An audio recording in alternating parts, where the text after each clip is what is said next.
تمام تعریفیں اس کریٹر کے لیے جس نے اس یونیورس کو ایک مقصد کے تحت پیدا کیا ہے.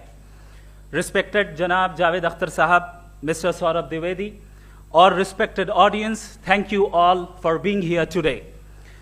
آج کی ڈیبیٹ میں چونکہ ہم بات کرنے والے ہیں ڈز گاڈ ایگزسٹ کے ٹاپک پر, تو یہ ایک ایسا ٹاپک ہے جس کے متعلق کوئی بھی ڈیسیجن لینے کے لیے الگ الگ اسٹینڈرڈز ہو سکتے ہیں. لہٰذا ڈیبیٹ کے شروع میں یہ ضروری ہے کہ ہم یہ جان لیں کہ آج کے اس ٹاپک میں کون سا اسٹینڈرڈ صحیح ہوگا اور کون سا غلط ہوگا. سب سے پہلا اسٹینڈرڈ جسے میں سمجھتا ہوں کہ ہمارے رسپیکٹڈ جناب جاوید اختر صاحب بڑی تیزی کے ساتھ اس کی طرف لپکیں گے, وہ ہے سائنس. جبکہ سائنس در حقیقت خدا کے ایگزسٹنس کو ڈائریکٹلی ثابت کرنے یا اس کے ایگزسٹنس کو ڈینائی کرنے کے لیے اسٹینڈرڈ نہیں بن سکتی. اور اس کی وجہ کیا ہے یہ میں نہیں کہہ رہا, یہ وہ لوگ کہہ رہے ہیں جو سائنس کے ایکسپرٹس ہیں. نیشنل اکیڈمی آف سائنس کہتی ہے science doesn't have the processes to prove اور disprove the existence of God. Why? کیونکہ سائنس کا تعلق ایمپیریکل ایویڈنس سے ہے, اور ایمپیریکل ایویڈنسز کا تعلق ہمارے نیچرل اور فزیکل ورلڈ سے ہے, جبکہ گاڈ نان فزیکل اور سپر نیچرل ریالٹی ہے. لہٰذا نان فزیکل ریالٹی کو آپ اس ٹول کے ساتھ نہیں چیک کر سکتے جس کا کام فزیکل ریالٹی کو تلاش کرنا ہے. لہٰذا آج اس ڈیبیٹ میں گاڈ کی ایگزسٹنس کو ثابت کرنے یا اسے ڈینائی کرنے میں سائنٹیفک ایویڈنس کو ایکسپٹ نہیں کیا جائے گا. دوسرا اسٹینڈرڈ ہو سکتا ہے ریویلیشن, کہ ریویلیشن کے ذریعے ہم یہ ثابت کریں کہ گاڈ ایگزسٹ کرتا ہے یا نہیں. لیکن یہ اسٹینڈرڈ بھی آج ارریلیونٹ ہے. کیوں؟ کیونکہ ریویلیشن میرے نزدیک سورس آف نالج ہے, ویلڈ سورس آف نالج ہے, لیکن ہمارے جاوید اختر صاحب کے نزدیک یہ ویلڈ سورس آف نالج نہیں ہے. لہٰذا آج کی ڈیبیٹ میں ایک بھی ایویڈنس کسی بھی مذہبی اسکرپچر سے نہیں دوں گا تاکہ جاوید اختر صاحب کے لیے وہ ان ایکسیپٹیبل نہ ہو. تیسرا جو معیار ہو سکتا ہے وہ ہے آبزرویشن, کہ بھئی کوئی کہے کہ ہمیں خدا دکھاؤ, اگر ہے تو دکھاؤ, یا یہ کہ خدا کے ایگزسٹنس پر ایمپیریکل ایویڈنس دو. تو یہ ہے در حقیقت غلط ٹول کا استعمال کرنا. یہ ایسا ہی ہے کہ جاوید صاحب مجھ سے یہ مطالبہ کریں کہ مفتی صاحب آپ میٹل ڈیٹیکٹر کے ذریعے پلاسٹک ڈیٹیکٹ کر کے دکھائیں. اب چونکہ پلاسٹک ڈیٹیکٹ نہیں ہو پا رہی ہے لہٰذا plastic does not exist. No, you are using the wrong tool. اس ٹول سے پلاسٹک کو ڈیٹیکٹ نہیں کیا جاتا. لہٰذا میں سمجھتا ہوں کہ گاڈ کے ایگزسٹنس پر ایمپیریکل ایویڈنس کا مطالبہ کرنا ایک بچکانہ مطالبہ ہے, اور ہمارے رسپیکٹڈ جناب جاوید اختر صاحب اس اسٹیج سے اب بہت آگے نکل چکے ہیں. اب بچتا ہے ایک ہی اسٹینڈرڈ, اور وہ اسٹینڈرڈ ہے عقل, لاجک, ریزننگ. اور یہی وہ اسٹینڈرڈ ہے جس کے تحت گاڈ کی ایگزسٹنس کو ثابت کیا جائے گا یا گاڈ کی ایگزسٹنس کو ڈینائی کیا جائے گا. لیکن چونکہ یہ بہت امپورٹنٹ اور سینسٹیو ٹاپک ہے, اس لیے لاجیکل آرگیومنٹ بھی ایسا ہونا چاہیے جو ڈیفینیٹو ہو, انڈیفینیٹو نہ ہو, جو 2 اور 2 4 کی طرح بالکل واضح ہو, جسے لاجیکلی ریجیکٹ کرنا پاسبل نہیں ہو. فار ایگزامپل ہم کہیں ہمارے رسپیکٹڈ مسٹر سوربھ صاحب یہ ایک انسان ہے اور تمام انسان کانشیس بینگ ہے, لہٰذا نتیجہ کیا نکلا, ہمارے سوربھ صاحب بھی کانشیس بینگ ہے. کیا یہ انڈیفینٹ آرگیومنٹ ہے یا ڈیفینٹ آرگیومنٹ ہے؟ یہ ڈیفینٹ آرگیومنٹ ہے. یہ 2 اور 2 کی طرح واضح ہے, اس میں کسی طرح جو ہے لاجیکلی اس کو ریجیکٹ نہیں کیا جا سکتا. تو اگر آج ہمارے جاوید اختر صاحب ایسی کوئی عقلی دلیل اور لاجیکل ایویڈنس دیں خدا کے نہ ہونے پر جو ڈیفینٹ بھی ہو, تو میں یہ اعلان کرتا ہوں کہ یقیناً میں اس ایویڈنس کو قبول کروں گا اور اس پر غور کروں گا. لیکن ساتھ میں یہ بھی اعلان کر دیتا ہوں پریڈکشن کے طور پر کہ ایسا کوئی ڈیفینٹ آرگیومنٹ کوئی نہیں پیش کر سکتا. دلیل ہم دیں گے اور ڈیفینیٹو دلیل دیں گے, لاجیکل دلیل دیں گے, ایسی دلیل دیں گے جو انٹائر ایتھیسٹک ورلڈ اسے ریفیوٹ نہیں کر سکتی.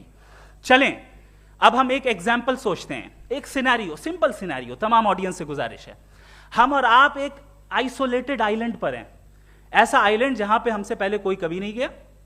چلتے چلتے آپ کے سامنے اچانک آپ نے دیکھا ایک پنک کلر کی بال پڑی ہوئی ہے, سب سے پہلا سوال آپ کے ذہن میں کیا آئے گا کہ یہ بال یہاں کیوں آئی, کیسے آئی, یہ پنک کلر کی ہی کیوں ہے, کوئی اور کلر بھی ہو سکتا تھا, یہ اسی شیپ میں کیوں ہے, کوئی اور شیپ بھی ہو سکتا تھا.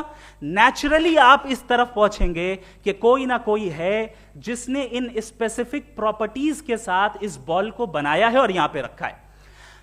چونکہ آپ جانتے ہیں کہ یہ جو بال ہے اس کا ایگزسٹ کرنا ضروری نہیں ہے, یہ ایگزسٹ کر بھی سکتی تھی, نہیں بھی کر سکتی تھی, اور ایگزسٹ کرنا ہی تھا تو کسی اور فارم میں کرتی, کسی اور کلر میں کرتی. اب آپ اس بال کو ایکسپینڈ کرتے چلے جائیں, ایکسپینڈ کرتے چلے جائیں, ایکسپینڈ کرتے چلے جائیں, یہاں تک کہ یہ بال یونیورس کے سائز کی ہو جائے. بتائیے کہ کیا سائز کے بڑھ جانے سے سوال بدل جائے گا؟ ہرگز نہیں بدلے گا. ابھی بھی سوال رہے گا یہ یونیورس کہاں سے آیا, ان اسپیسیفک پراپرٹیز کے ساتھ کہاں سے آیا, کیوں آیا, کس نے بنایا. یہ سوال اس وقت بھی ویلڈ رہے گا. لیکن یہ سوال اگر ہم جناب جاوید اختر صاحب سے کریں تو چونکہ ان کا ورلڈ ویو ایتھیسٹک ہے, اور صرف ان کا نہیں, مطلب جتنے بھی ایتھیسٹ ہیں اور ایتھیسٹک ورلڈ ویو کو رکھنے والے سے اگر آپ یہ سوال کریں کہ یہ یونیورس کہاں سے آیا, تو ان کا جواب یا تو آرگیومنٹ فرام اگنورینس ہوگا یا ڈوگمیٹک ہوگا. یا تو یہ کہیں گے کہ مجھے نہیں پتا کہ یہ کہاں سے آیا, لہذا گاڈ ڈز ناٹ ایگزسٹ, یہ آرگیومنٹ فرام اگنورینس ہے. یا یہ کہیں گے کہ یہ یونیورس خود بخود بن گیا, اس کا مطلب یہ ہے کہ اس بال کو بھی خود بخود بن جانا چاہیے, لیکن بال کے تعلق سے یہ ایکسپلینیشن ایکسیپٹ نہیں کی جائے گی کہ یہ خود بخود بن گئی, لیکن یونیورس کے تعلق سے کر دیا جائے گا. اسے ہم دوسرے الفاظ میں ڈوگما بھی کہہ سکتے ہیں. دوسری چیز, ہمارے جاوید اختر صاحب ضرور گاڈ آف گیپس کی مثال بھی ضرور دیں گے, اور مثال دیں گے کہ پہلے زمانے میں بجلیاں کڑکتی تھی تو لوگوں نے کسی ایک خدا کی طرف, اور بارش ہوتی تھی تو دوسرے خدا کی طرف منسوب کر دیا, ان کے پاس دلیل نہیں تھی. یہ ہمارا ورلڈ ویو ہے ہی نہیں, یہ ہمارا ورلڈ ویو ہے ہی نہیں, کیونکہ نیچرل فینومینا کے پروسیس کی انٹرپریٹیشن کو جان لینے سے یہ کہاں سے ثابت ہو گیا کہ گاڈ ایگزسٹ نہیں کرتا ہے. اس پر میں انشاءاللہ ابھی آگے بات کروں گا. آپ حضرات یہ بھی دیکھیں گے, اور میں یہ ایکسپیکٹ کرتا ہوں کہ ہمارے رسپیکٹڈ جناب جاوید اختر صاحب ضرور ایموشنل آرگیومنٹس بھی دیں گے, جو کہ ایک لاجیکل فیلیسی ہے جب بات آتی ہے ٹروتھ کو ڈیسائیڈ کرنے میں. کیوں؟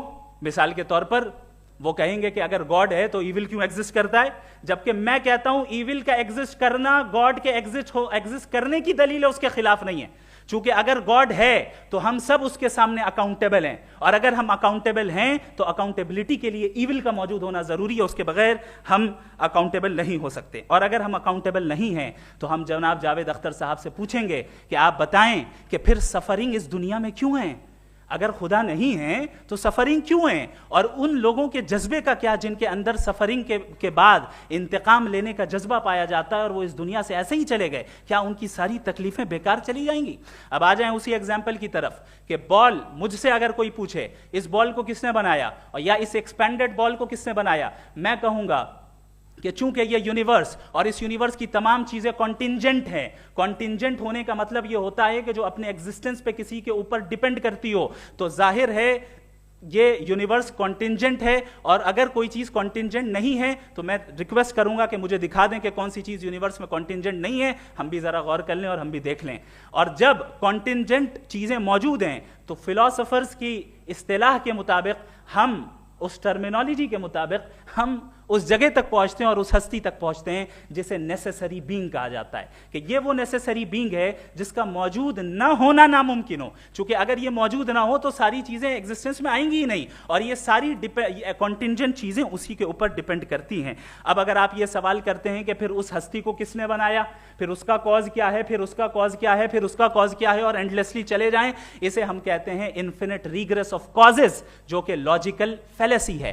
کانسیپچولی انفینٹی پاسبل ہے. مثال کے طور پہ نیومیریکلز 1 2 3 گنتے چلے جائیں, انفینٹ نمبرز ہیں. میں کانسیپچولی بات نہیں کر رہا, پریکٹیکلی ریالٹی میں ثابت کر کے دکھائیں کہ infinite regress of causes possible ہیں یا نہیں. اگر پاسبل ہیں تو ہم مان لیں گے, مثال دے دیں, اور پاسبل نہیں ہے تو ایک ہی آپشن بچتا ہے جسے ہم کہتے ہیں نیسیسری بینگ. ایسی نیسیسری بینگ جو انڈیپینڈنٹ ہے, چونکہ اگر وہ ڈیپینڈنٹ ہوئی تو وہ نیسیسری نہیں رہے گی. ایسی انڈیپینڈنٹ بینگ جو اٹرنل ہے, اگر وہ اٹرنل نہیں ہوگی, اس کی بگننگ ہوگی تو وہ خود کانٹینجنٹ ہے. ایسی بینگ جو پاورفل ہے, کیونکہ کانٹینجنٹ کو ایکچوالائز کرنے کے لیے پاور چاہیے. ایسی بینگ جو انٹیلیجنٹ ہے اور نالجبل ہے, کیونکہ یہ یونیورس اسپیسیفک فارم اور اسپیسیفک لاز آف نیچر کے تحت پریسائزلی چل رہا ہے. Thank you. تھینک یو مفتی صاحب. میں ان دلیلوں کے بعد جاوید اختر صاحب سے گزارش کروں گا, آپ بیٹھ کے بولنا چاہیں گے یا وہاں؟ جی.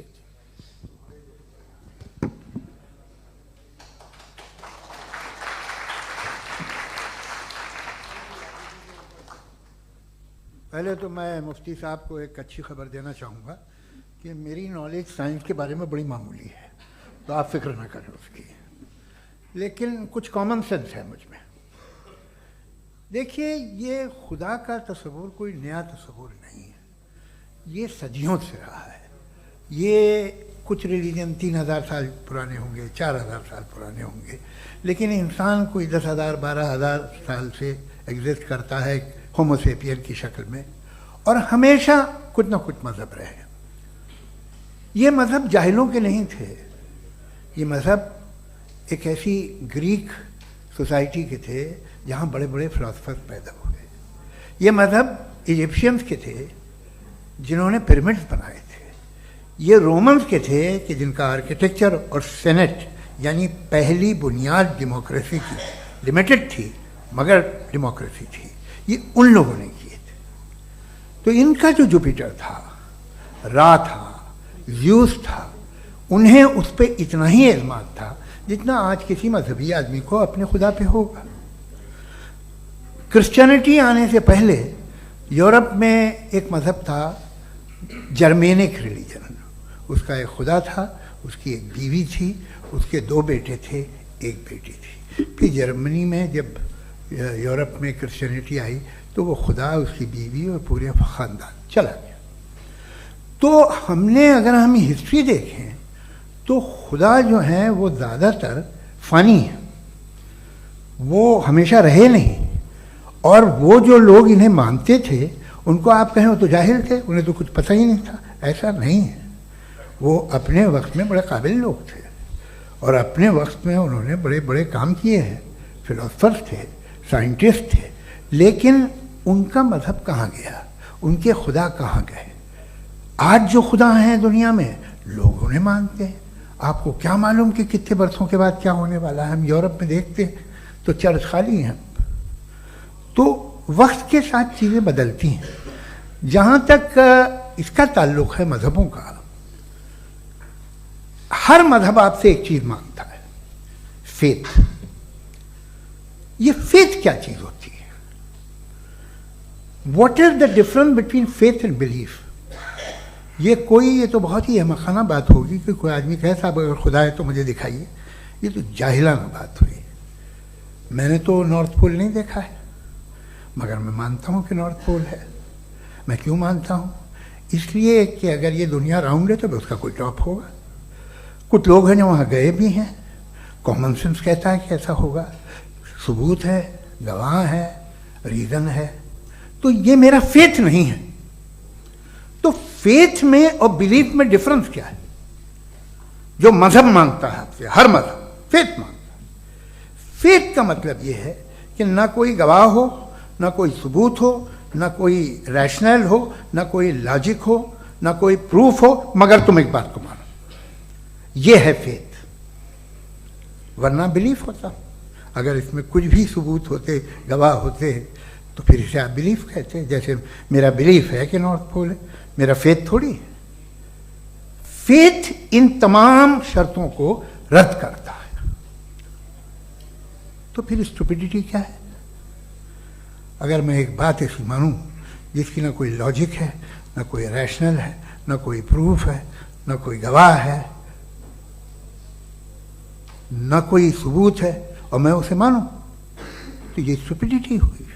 اسے ہی بھائی کل کو میں یقین کر لوں کہ ایلون مسک جو ہے میرا بھائی ہے تو مجھے انتہائی خوشی ہوگی, سکون بھی بہت ملے گا مجھے. لیکن اور کہے بھائی کیوں مانتے ہو, کیا ثبوت ہے؟ بھائی وہ تو امریکن ہے اور تم تو انڈین ہو, وہ تو نسل الگ ہے, تمہیں کبھی ملے بھی نہیں. صاحب دیکھیے میرا فیتھ ہے, اس پہ بات نہ کیا. فیتھ کا مطلب ہی یہ ہے کہ آپ پروو نہیں کر سکتے. اگر آپ پروو کر سکتے ہو تو فیتھ کی ضرورت ہی نہیں. پھر تو آپ بات کریں گے, آپ کتنی بحث کر لیجیے. الٹیمیٹلی دنیا کا ہر مذہب فیتھ پہ ٹکا ہے, اور فیتھ کا مطلب ہے ایک ایسا یقین جس کا کوئی ثبوت, کوئی گواہ, کوئی ریشنل نہیں. اب آپ یہ کہیں، کیا آپ یہ کیوں کہہ رہے ہیں کہ صاحب یہ کائنات کس نے بنائی؟ کمال یہ ہے کہ آپ نے بتایا کہ ایک آئلینڈ پہ گئے اور ایک بال دیکھی. آپ نے یہ نہیں کہا کہ آئلینڈ کس نے بنایا، آپ کو صرف بال پہ حیرت ہوئی. ہم نے آئلینڈ پہ ہم نے حیرت نہیں کی، ہوتے ہیں آئلینڈ. اسی طرح یہ آئلینڈ ہے، ستارے، یہ گیلیکسیز، یہ سب آئلینڈ ہیں خلا میں. ہم انہیں ٹیکن فور گرانٹیڈ لیتے ہیں، ہم پوچھتے نہیں کس نے بنائے. آپ نے جزیرے کے بارے میں بھی نہیں پوچھا ہے. میری پیدائش کیسے ہوئی؟ کیا میں پلانڈ پیدا ہوا تھا؟ I was plan to be born, یا ایک لکی اسپرم تھا جو کسی ایگ سے چپک گیا؟ میری پیدائش رینڈم. اور انصاف جسے آپ کہتے ہیں، انصاف کا تو نیچر سے کوئی واسطہ ہی نہیں. جو آپ کہتے ہیں کہ ایک دن انصاف ملے گا، انصاف از اے ہیومن کانسیپٹ. نیچر میں کوئی انصاف نہیں. اگر شیر ہرن کو کھا جاتا ہے تو اسے کوئی سزا نہیں ملتی. اگر ایک آندھی آتی ہے اور ہرے بھرے پیڑوں کو اکھاڑ کے پھینک دیتی ہے تو آندھیوں کی جیل نہیں ہوتی ہے. نیچر میں انصاف نہیں، اس لیے وہ نیچر کو انصاف کی ضرورت بھی نہیں. نیچر تمام ایک ہے. اب ہم کہیں کہ صاحب یہ دیکھیے جو میں نے کھانا کھایا تھا یہ میری آنکھ تو نہیں یوں کر دیا اسے تو اسے سزا ملنی نہیں. وہ سسٹم ہے، ایسے ہی چل رہا ہے. نیچر بغیر انصاف کے ہے. انصاف از اے ہیومن کانسیپٹ. تو جو آپ سے کہتا ہے کہ میں تمہیں انصاف دوں گا وہ انسانی ذہن کی پیداوار ہے. یہ نیچرل ہے ہی نہیں، یہ آسمانی ہے ہی نہیں. نیچر کا تصور، انصاف کا تصور. بھائی آپ ساتھ ملتے ہیں، اب آپ لیفٹ ہینڈ ڈرائیو کر لیں، یہ کیا ہے؟ تمام سچ، تمام نیکی، تمام شرافت لیفٹ ہینڈ ڈرائیو ہے. ورنہ کیا ہوگا؟ یا تو آپ کیوس کر دیں گے، آپ کا ایکسیڈنٹ ہو جائے گا، یا آپ کسی کو مار دیں گے، یا ٹریفک جام ہو جائے گا. جھوٹ، بے ایمانی، رشوت خوری، یہ تمام جو ہے driving on the wrong side ہے. اس کے اوپر کچھ نہیں. یہ تو ہم نے بنایا، جیسے ہم نے لیفٹ ہینڈ ڈرائیو بنائی ہے. یہ کانسیپٹ آف انصاف جو ہے یہ ہمارا ہے، اس کا نیچر سے کوئی واسطہ نہیں. شیر کھا جاتا ہے ہرن کو، اسے جیل ہوتی ہے کیا؟ کچھ بھی نہیں ہے ہی نہیں. تو یہ جو دنیا کے ریلیجن پرومس کرتے ہیں آپ سے انصاف، اسی سے معلوم ہوتا ہے کہ یہ مین میڈ ہے. یہ تصور کہیں اور کا ہے ہی نہیں. جو نیچر ہے، کچھ لوگ کہتے ہیں نیچر ہی خدا ہے، تو نیچر میں تو انصاف نہیں کہیں. اور آپ وعدہ کر رہے ہیں کہ تمہیں مرنے کے بعد انصاف ملے گا. مجھے اگر ملے گا تو میں بہت خوش ہوں گا، لیکن میں یقین نہیں کر پاتا ہوں، اس لیے کہ میں فیتھ نہیں پیدا کر سکتا. The very fact that religions demand faith, اس کا مطلب ہے کہ ان کے پاس جسٹیفیکیشن نہیں ہے.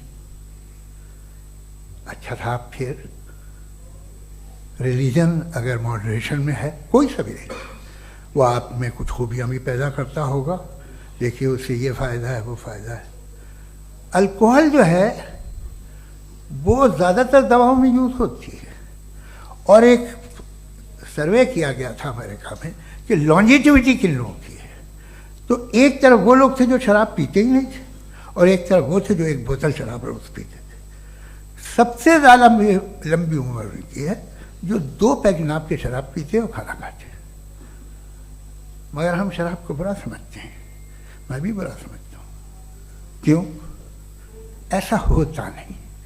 کچھ چیزوں میں عادت ہوتی ہے کہ وہ بڑھتی ہے. آج تک میں ایک آدمی دودھ پیتا ہے، آپ 10 سال بعد بھی ملیں گے تو ایک ہی گلاس پیتا ہوگا. ایسا نہیں ہوتا، صبح سے دودھ پیتا رہتا ہے. ملکوہلک میں نے نہیں دیکھے، الکوہلک ہوتے ہیں.